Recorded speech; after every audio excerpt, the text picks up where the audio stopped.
እንኳን ደስ አላችሁ እነሆ በጉጉት ሲጠበቅ የነበረውና ከዚህ በፊት ለሽያጭ ካወጣናቸው ብሎኮች የተለየ ዲዛይንና ማራኪ እይታ ያለው ህንጻ በታላቅ ቅናሽ ለሽያጭ ቀረበ። ከ431 ሺህ ብር ቅድመ ክፍያ ጀምሮ በመክፈል የቤት ባለቤት ልናደርገው ተዘጋጅተናል። በመሆኑም ኮምፓውንድ መንደራችን ውስጥ የቤት ባለቤት ለመሆን ከዚህ በፊት እድሉ ያመለጣችሁና ዝቅተኛ ወለል አማራጭ ላላገኛችሁ ሰዓቱ አሁን ነው። 60% ባንክ ብድር ተመቻችቶሎት የቤቱን 8% ብቻ በመክፈል አፓርትመንትና የንግድ ሱቆችን የግሉ ያድርጉ። ለበለጠ መረጃ ከስር በተቀመጠው ቁጥር ይደውሉ።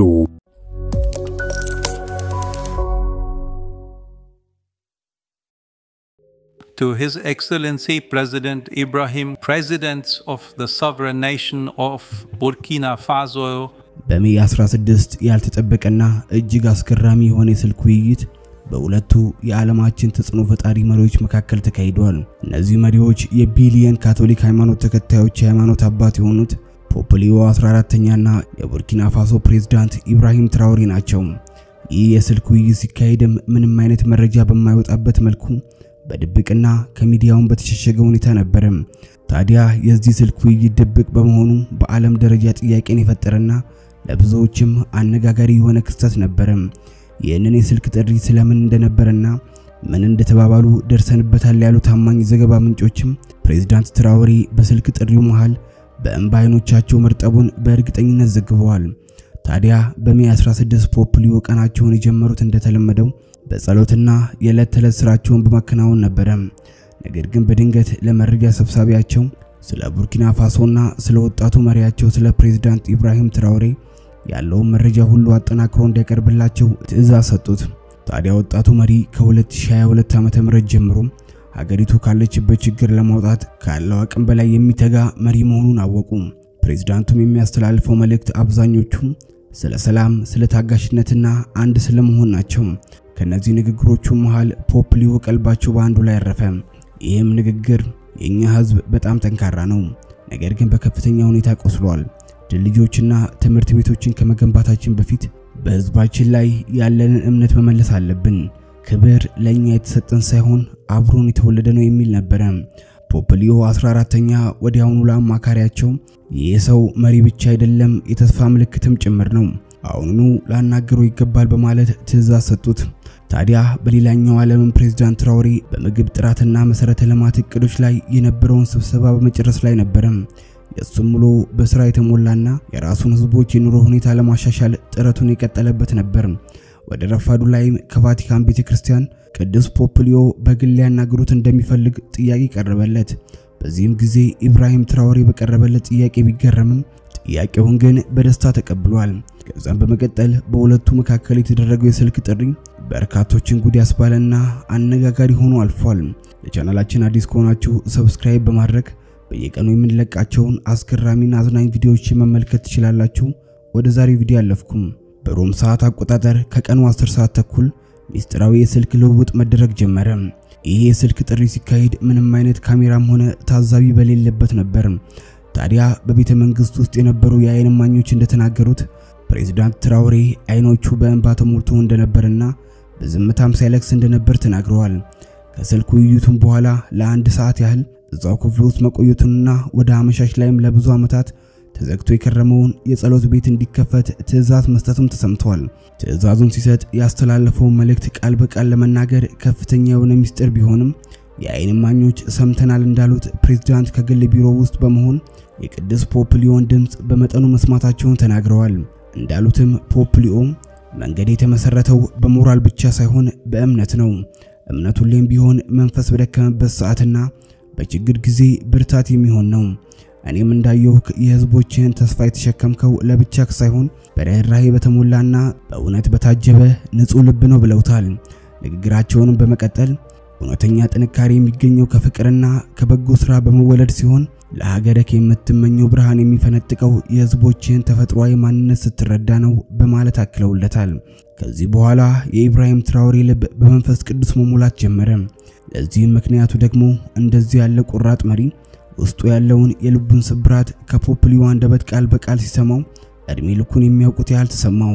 ከዚያም በኋላ ኢብራሂም በሀገሪቱ ያለውን የቆሰለ ማንነት ለማከም ያለውን ፍላጎት፣ አንድነትን ለማስፈን ያለውን ጉጉትና ሰላምን ለማስፈን የወጠነውን እቅድ በሙሉ አንድ በአንድ አብራራላቸው። እንኳን ደስ አላችሁ። እነሆ በጉጉት ሲጠበቅ የነበረውና ከዚህ በፊት ለሽያጭ ካወጣናቸው ብሎኮ የተለየ ዲዛይንና ማራኪ እይታ ያለው ህንጻ በታላቅ ቅናሽ ለሽያጭ ቀረበ። ከ431 ሺህ ብር ቅድመ ክፍያ ጀምሮ በመክፈል የቤት ባለቤት ልናደርገው ተዘጋጅተናል። በመሆኑም ኮምፓውንድ መንደራችን ውስጥ የቤት ባለቤት ለመሆን ከዚህ በፊት እድሉ ያመለጣችሁና ዝቅተኛ ወለል አማራጭ ላላገኛችሁ ሰዓቱ አሁን ነው። 60% የባንክ ብድር ተመቻችቶሎት የቤቱን 8% ብቻ በመክፈል አፓርትመንትና የንግድ ሱቆችን የግሉ ያድርጉ። ለበለጠ መረጃ ከስር በተቀመጠው ቁጥር ይደውሉ። ፖፕሊኦም ውስጥክ ጥርጣሬ በሚሞላበት ሰዓት ሁሉ እምነት ላይ ተንጠልጠል። ፈጣሪ ካንተ እኩል አብሮክ እንደሚራመድ ሁሌም እመን በማለት አበረታተውት የስልክ ውይይታቸው ተጠናቋል። ከዚህም በኋላ በሁለቱ ትላልቅ መሪዎች መካከል የተካሄደውን የስልክ ልውውጥ አስመልክቶና የፖፕሊዮን የማበረታቻ ቃላቶች በመመርኮዝ የዓለም ህዝብ በሙሉ ዋነኛ መወያያ ርዕሱ አድርጎታል። ታዲያ ይህ የሁለቱ መሪዎች ውይይት በፕሬዝዳንት ትራውሬ ላይ ከፍተኛ የሆነ የጸባይ ለውጥ አምጥቷል። ለወትሮ በቀጥተኛ ትዕዛዙና ቆፍጣና ማንነቱ የሚታወቀው ፕሬዝዳንት ኢብራሂም ትራውሬ አሁን ላይ በፍጹም እርጋታ የተሞላና ምክንያታዊ የሆነ ሰው ሆኗል። ለዚህ ምስክር ደግሞ ከሱ ጋር አብረው በዋጋዱጉ ቤተ መንግስት የሚኖሩ ሰዎች ናቸው። ኢብራሂም ትራውሬ በፍጹም ማንነት በሄደበት ሁሉ ስለ ተስፋ የሚሰብክና ተስፋና እምነትን ጋሻ ማድረግ እንዳለባቸው ለሚመራቸው ህዝቦች የሚሰብክ አዲስ ሰው ሆነ። ታዲያ በዚህ ፈተና በዛበት የአመራር ዘመኑ ይህን የመሰለ አዲስ መንፈስ መሞላቱና ሁሉንም ነገር በእርጋታ የሚመለከት መሆኑ ደግሞ ለቡርኪና ፋሶ ነዋሪዎችም ትልቅ የሆነ ተስፋን ሰጥቷቸዋል። ታዲያ ይሄ ስልክ ጥሪ ለቡርኪና ፋሶ ነዋሪዎች ምን አዲስ ነገር አመጣላቸው? በሜይ 16 አመሻሽ ላይ ከተደረገው የሁለቱ መሪዎች ስልክ ውይይት በኋላ በቡርኪና ፋሶ ነዋሪዎች ዘንድ መሪያቸው ላይ የሚያዩትን አዲስ የሆነ ማንነት የበለጠ አስገርሟቸዋል። ምክንያቱም በፊት ከነበረው በላይ በተስፋና እምነት ላይ ያለው አቋም የጠነከረ መሆኑ በሚሰራቸው ነገሮች ሁሉ ለህዝቡ ግልጸኝነቱንና መታመኑን ማሳየቱ የህዝቡን ማህበረሰባዊ ተግባቦት የበለጠ ለማጠናከር መሞከርና በተለያዩ ማህበረሰቦች ዘንድ መቀራረብ እንዲኖር የመገናኛ መድረኮችን ማዘጋጀት ጀመረ። ታዲያ በፈተናዎች ጊዜ ሁሉ ለህዝቡ የሚለው ነገር አንድና አንድ ብቻ ነው። ይህም አንድነታችን ለሁሉም ነገር ማሸነፊያ መሳሪያችን ነው። ስለዚህም ሁሌም ቢሆን ከመለያየት ይልቅ አብሮ መሆንና አንድ መሆናችንን አብልጠን እናጠናክር በማለት ህዝቡን ያበረታታል። ይህም ሁኔታ የቡርኪና ፋሶ ነዋሪዎችን የበለጠ እንዲግባቡና እንዲቀራረቡ በማድረግ የተነሳ በመሪያቸው ላይ ከፍተኛ የሆነ እምነት እንዲያሳድሩ አድርጓቸዋል። ታዲያ ቡርኪና ፋሶ ባለችበት የኢኮኖሚ የሰላምና የማህበረሰባዊ ጫና መሃል ህዝቦቿ በመሪያቸው ላይ ሰነቁት አዲሱ ተስፋ ሙሉ በሙሉ አዲስ ነገር ወደ ሀገራቸው እንደሚያመጣላቸው እንዲያምኑ አድርጓቸዋል። ይህም እምነታቸው ከመሪያቸው ጎን ለመቆምና እሱን ለመደገፍ ሁሌም ቢሆን እንደሚሰሩ የማይሸረሸር ቃላቸውን እንዲሰጡ ታስችሏቸዋል። በመጨረሻም አሁን ላይ ይህን ሁሉ መከራና ፈተና ያሳለፈው ቁርጠኛው ለሀገሪቱ ከሚችለው በላይ በማድረግ ከአፍሪካ ብሎም ከዓለም በእድገት ደረጃዋ በቀዳሚነት የሚጠቀስና መሰረቷ ያማረ አዲሷን ቡርኪና ፋሶን በመገንባት ላይ ይገኛል። ህዝቦቿም የፕሬዝዳንታቸውን ልፋትና ዓላማ በመቀበል ከሱ ጎን መቆማቸውን አረጋግጠዋል። እኛስ ከዚህ መሪና ካሳለፈ የፈተና ህይወቱ ምን ልንማር እንችላለን? ሐሳብ አስተያየት ካላችሁ ኮሜንት ላይ ጻፉልን። ለዛሬ በዚያ በቃን። በቸር ያቆየን።